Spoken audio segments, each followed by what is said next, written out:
قابض صہیونی حکومت کے جنگی طیاروں نے پیر کو بھی غزہ کے مختلف علاقوں پر اپنی وحشیانہ بمباری کا سلسلہ جاری رکھا۔ صہیونی حکومت کے جنگی طیاروں نے جنوبی غزہ میں تل الحوا محلے کی الصناعہ روڈ پر بمباری کی۔ اس کے علاوہ صہیونی فوج نے غزہ کے شمال میں السفتاوی اور جبالیہ نزالہ کو توپ خانے سے نشانہ بنایا۔ صہیونی دہشت گردوں نے اسی طرح غزہ پٹی کے وسط میں واقع النصیرات کیمپ میں ناقابل بیان مصائب و آلام کے ستائے ہوئے عام فلسطینی شہریوں کے مکانات پر بمباری کی۔ دوسری جانب اطلاعات ہیں کہ غزہ کے شمال میں العودہ ہسپتال 5 اکتوبر سے ایندھن سے محروم ہے اور قابضین کے براہ راست حملوں کے نتیجے میں اس ہسپتال کی سرگرمیاں مکمل طور پر رک گئی ہیں۔ اس درمیان صہیونی فوج نے مغربی کنارے کے الخلیل کے شمال میں بیت عمر نامی قصبے پر بھی دھاوا بولا ہے۔ غاصب صہیونی حکومت نے مقبوضہ فلسطین کے اندر اقوام متحدہ کی relief and works agency UNRWA کی سرگرمیوں پر باضابطہ پابندی عائد کر دی ہے۔ غاصب صہیونی حکومت نے پیر 4 نومبر کو اپنی فلسطینیوں کے خلاف اپنی انسانیت سوز پالیسیوں کو جاری رکھتے ہوئے اور عالمی برادری کے فیصلوں کے برخلاف فلسطینی پناہ گزینوں کے لیے امدادی ادارے UNRWA کے ساتھ تعاون کے معاہدے کو منسوخ کر دیا۔ صہیونی میڈیا نے اطلاع دی ہے کہ اسرائیل کی وزارت خارجہ نے اقوام متحدہ میں اس فیصلے کا اعلان کرتے ہوئے کہا ہے کہ 1963 میں UNRWA کے ساتھ کیا گیا معاہدہ اب منسوخ کر دیا گیا ہے، ایک ایسے وقت میں کہ جب غزہ 1 سال سے زائد عرصے سے جنگ، بہیمانہ اور تباہ کن حملوں کا نشانہ بنا ہوا ہے اور اس کا 70% سے زیادہ انفراسٹرکچر اور مکانات تباہ ہو چکے ہیں۔ UNRWA کے ساتھ تعاون ختم کرنے کا باضابطہ اعلان انسانی بحران کو مزید المناک بنا دے گا۔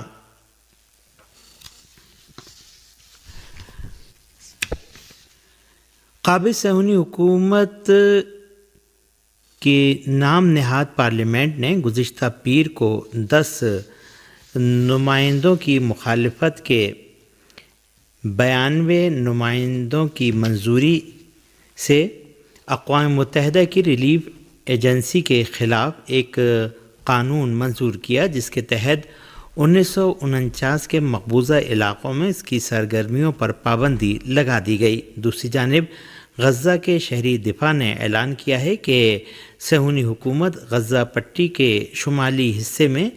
زمینوں کو ریسکیو کرنے سے روک رہی ہے۔ شہاب نیوز ایجنسی کے مطابق صہیونیوں کے براہ راست حملوں اور مسلسل جارحیت کے نتیجے میں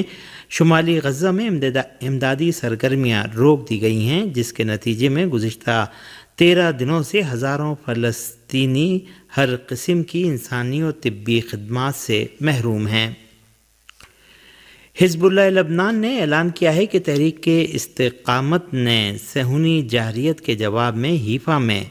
صہیونی فضائیہ سے متعلق ایک ٹھکانے پر متعدد میزائلوں سے حملہ کیا ہے۔ لبنان کی تحریک استقامت حزب اللہ نے صہیونی اہداف کے خلاف 3 الگ الگ میزائل حملے کیے جانے کی خبر دی ہے۔ حزب اللہ لبنان سے وابستہ ذرائع کے مطابق حزب اللہ لبنان نے اپنی پہلی کارروائی میں ایلید شاہر نامی صہیونی علاقے کو نشانہ بنایا اور میزائل حملہ کیا۔ لبنان کی تحریک استقامت نے صہیونی اہداف کے خلاف اپنی دوسری کارروائی میں 3 صہیونی علاقوں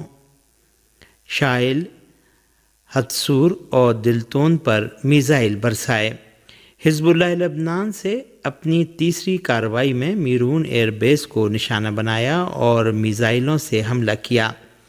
لبنان کی تحریک استقامت نے اتوار کے روز بھی مختلف صہیونی اہداف کو نشانہ بناتے ہوئے میزائل اور ڈرون حملے کیے تھے اور غاصب صہیونی حکومت کو شدید نقصان پہنچایا تھا۔ حزب اللہ لبنان نے اتوار کو ہی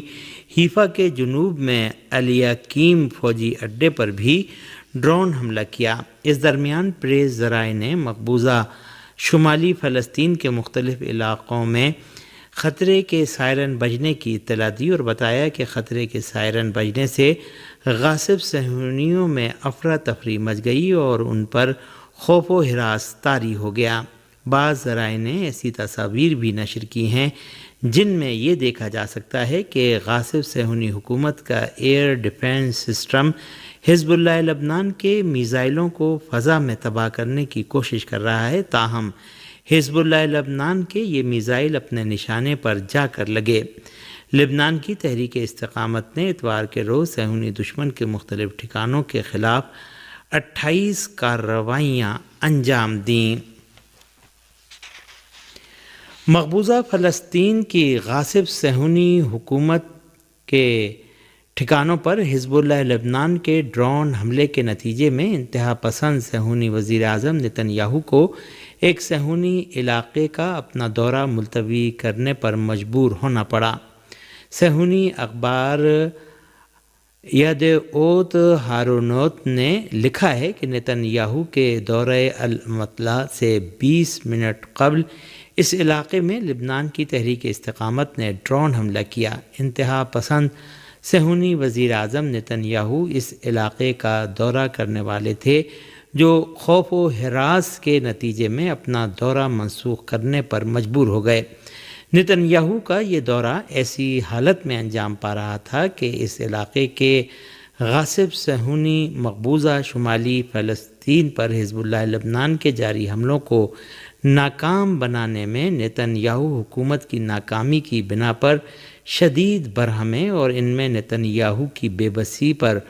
غصہ بڑھتا جا رہا ہے۔ دنیا کے مختلف ممالک کے عوام نے لبنان اور فلسطین کی حمایت میں ایک بار پھر مظاہرے کیے ہیں۔ دنیا کے مختلف ملکوں من جملہ سویڈن، برطانیہ، مراکش، جاپان، جنوبی کوریا اور یمن کے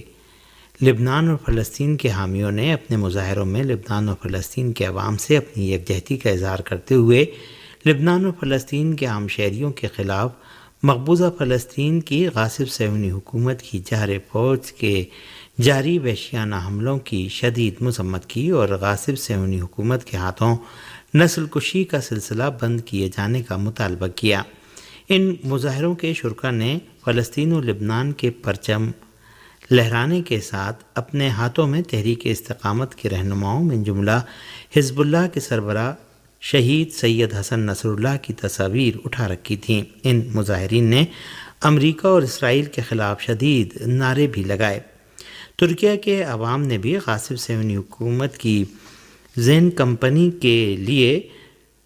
کنٹینروں کے حامل بحری جہازوں کو استنبول کی بارلی بندرگاہ لنگر انداز ہونے کی اجازت دینے کی خبروں کی نشر و اشاعت کے بعد اس بندرگاہ پر اجتماع اور شدید احتجاج کیا۔ مقبوضہ فلسطین کی غاصب صہیونی حکومت نے 7 اکتوبر 2023 سے غزہ کے نہتے و مظلوم عوام کے خلاف وحشیانہ ترین جارحیت کا سلسلہ شروع کیا ہے جو بدستور جاری ہے۔ اس جارحیت کے دوران وحشی صہیونی حکومت کی جارح فوج نے غزہ کی بنیادی تنصیبات، طبی مراکز، اسکولوں اور شہری تنصیبات تک کو تباہ کر دیا اور غزہ کو کھنڈرات میں تبدیل کر دیا، جبکہ اس علاقے کا صہیونی محاصرہ جاری رہنے کی بنا پر اس علاقے کی صورتحال بد سے بدتر اور انسانی المیہ میں تبدیل ہو گئی ہے اور یہاں کے لوگوں کو قحط و بھوک مری کا سامنا ہے اور دواؤں اور ایندھن کی شدید قلت کی بنا پر غزہ کے بیمار افراد اپنی جانوں سے ہاتھ دھو رہے ہیں۔ ایسی صورتحال میں بھی عالمی برادری نے نہ صرف صہیونی حکومت کی جارحیت بند کرانے کے لیے کوئی مؤثر قدم نہیں اٹھایا بلکہ وہ اب تک صرف تماشا دیکھتی رہی ہے۔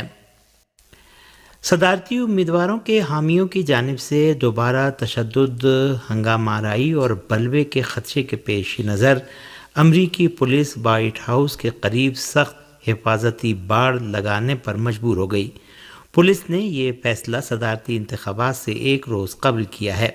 غیر ملکی میڈیا نے امریکی کانگریس کی پولیس کے بیان کا حوالہ دیتے ہوئے کہا ہے کہ یہ باڑ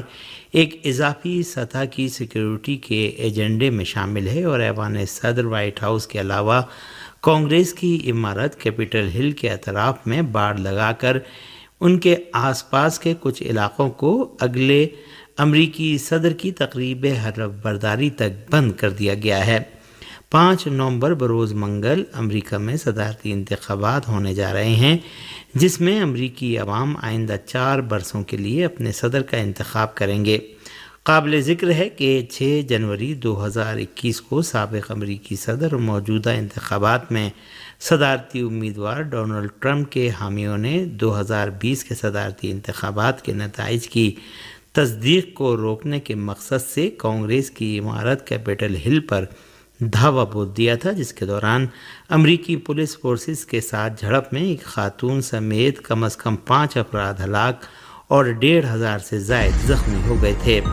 اس کے علاوہ سینکڑوں کو گرفتار بھی کیا گیا تھا۔